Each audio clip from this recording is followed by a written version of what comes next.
Friends, a good afternoon. Just got in from cutting. We had an emergency call from a fella who we've worked for before.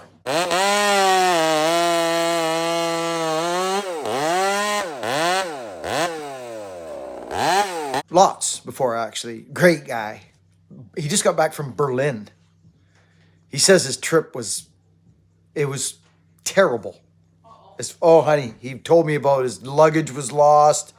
Oh, and the ferries got canceled for trips, and he literally, he says it was awful. But he lost his luggage. It was, his Visa card wouldn't work. Somebody scammed him, and it got worse and worse and worse. And then he gets home, and there's a tree across in his neighbor's driveway.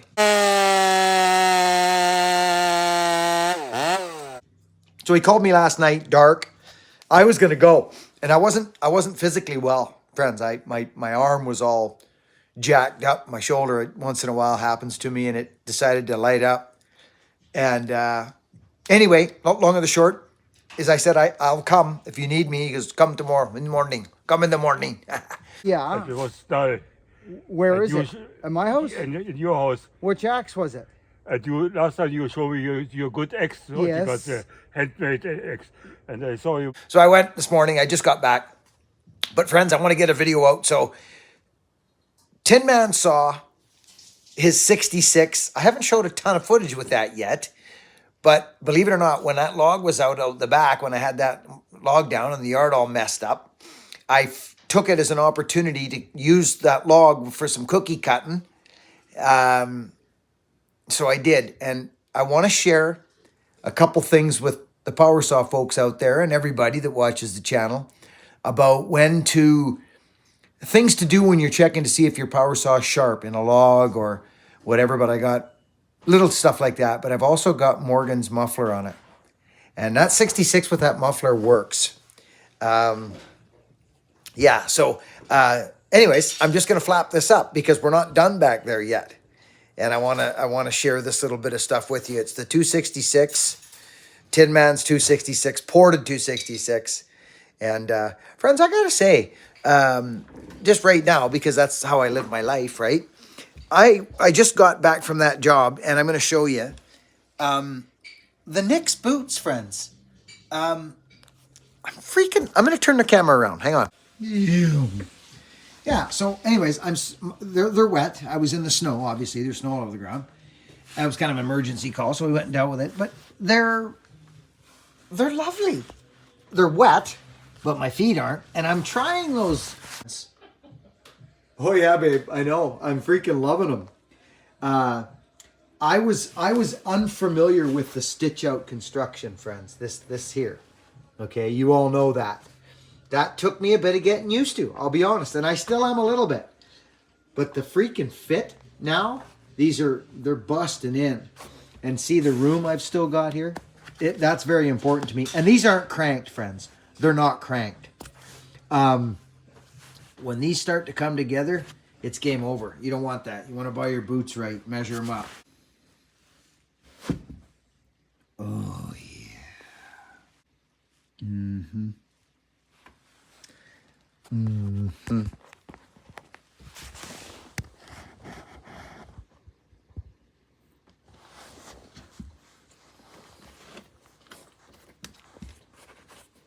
So, if a guy wants to crank, right?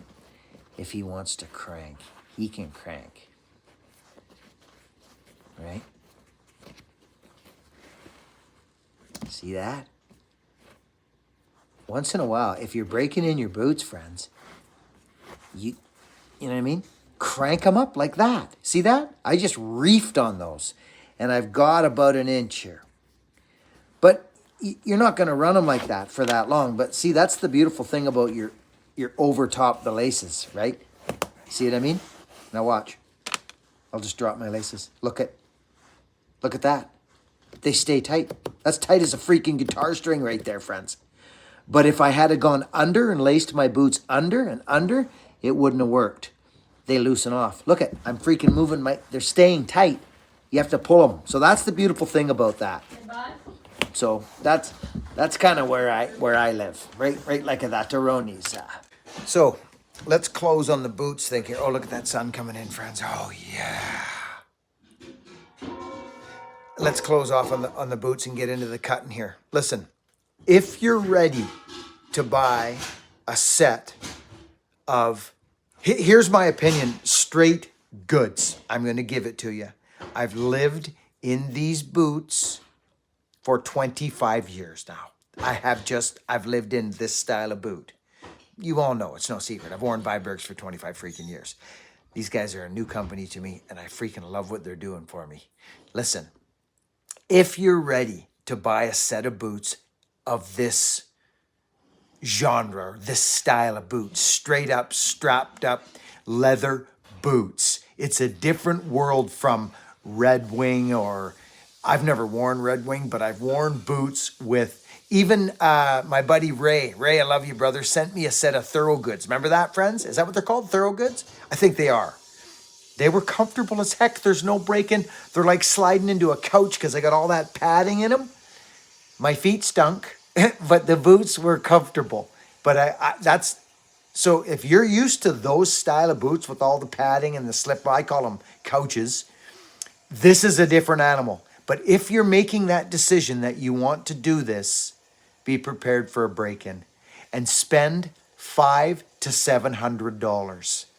Do it. Pick the company you want to go with. Nick's has been phenomenal for me thus far. I'm very excited to what's to come with Nick's. We're working on some things, but it is a different game. It's not a couch. They're not like what you're used to, if you're used to those things. It's just, it's a different game. There's a break-in involved. This is an opinion. If you're going to spend $300 or even $350, just wait a month, save another 100, go do an extra job or go do something. Get the extra yard and a half or 2 bills and freaking buy a set that are going to last you for a long, long time. That's just my opinion. But you have to be it's almost, tell me if I'm wrong here. Tell me, is there anyone in the comment section right now that has gone from those couches that I talk about into this genre of boot? Is there anybody who's done that, made the jump? Because it is a jump. There's no doubt about it. It's a jump. It's a change. Let me know if you've done it. If someone's in there, gone from these, I don't know, I guess. Mark's Work Warehouse. What's that, babe? Mark's Work Warehouse. Yeah, Mark's Work Warehouse boots or whatever. That style of Red Wing, I guess, or I don't know any of the other names, or maybe Thorogood. But that boot with all the padding and stuff in it and big soft tongues and stuff to this boot.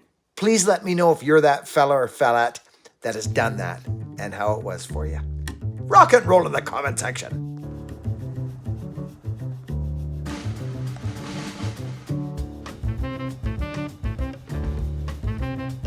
Myrtle, I love you. Dearly, actually.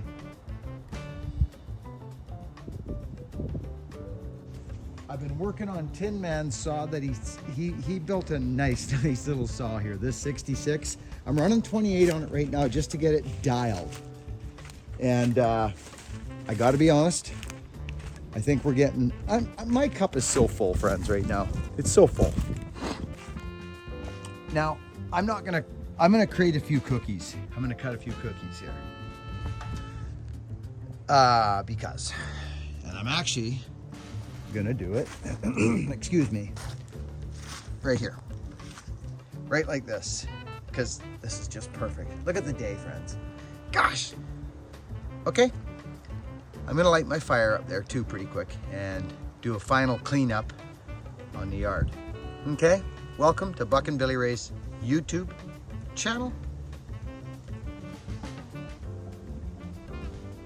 and tree service.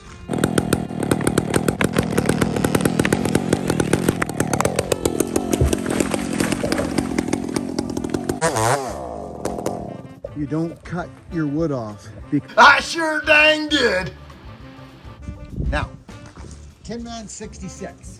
it had, we put a bigger carb on it, friends. We actually, he sent it to me with a bigger carb, okay? He did. But we changed that. So I'm gonna use that one of those rounds there. This is good firewood. I might use one of those rounds for a ripper.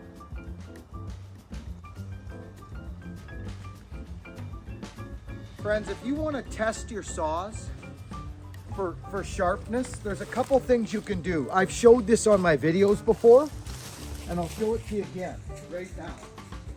There's a set of glasses I thought I lost. Ha ha! There they are, right there on the ground. I knew it. So there we go. I found glasses all over the freaking place. Okay, 266, full house, Baby C, friends. This is one of my last Baby C chains. Is a Baby C.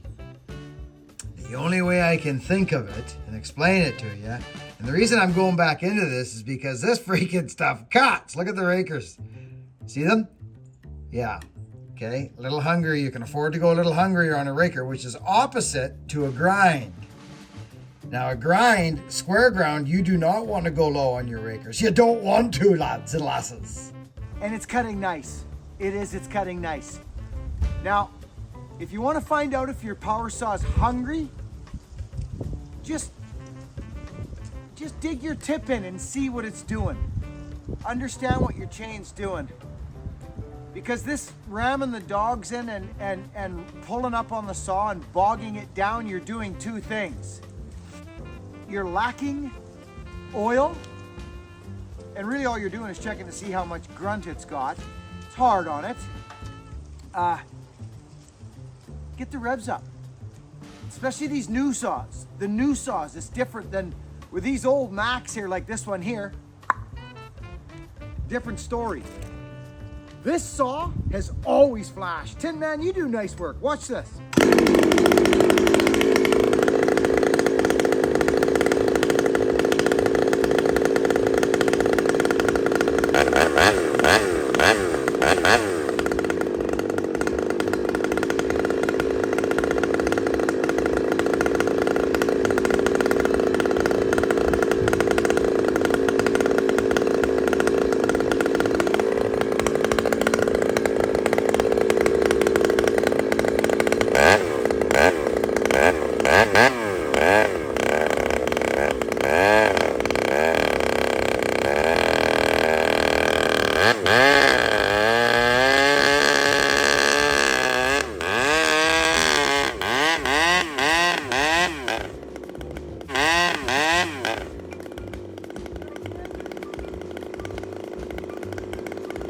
That's how you check your rakers.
This is full house.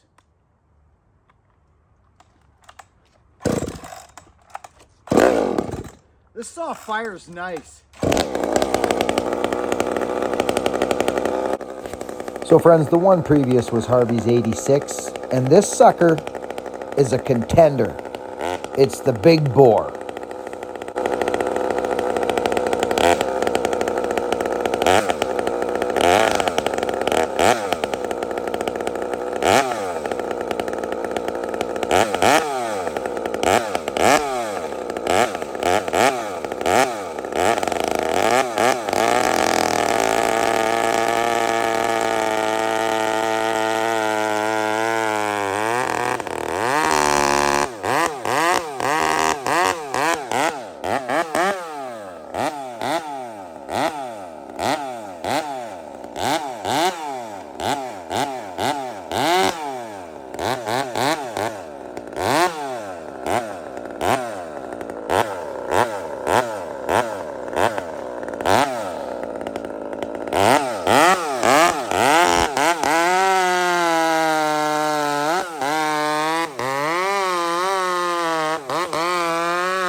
So friends, that's full house ground chain actually. Off my grinder, I think. And those 72s are hop skippity, aren't they, friends? Hey? So that's that. Sure. Anyway, friends, that's pretty much it out the back. I mean, I've got a couple other little tidbits to share with you out the back there, a bit of axe working at. I took Jay Daniels' axe out the back and smashed up some of that. You saw some of that, but I also took it down to Ken's, my stepdad's, and walloped wood. I split a cord of wood for him. Basically split a cord of crazy fir for him down there. And that was fun. But anyway, this is it for this video. And it's Thursday. We got a pretty strong week under our belt, friends.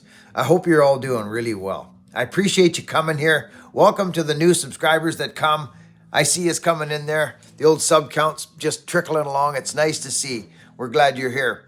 To my True Blues, thank you. To all the people that come here steadily and leave wonderful, positive comments in the comment section. What a treat. I sure appreciate you. Friends, work hard, be honest, and we'll catch you on the next video. Be kind.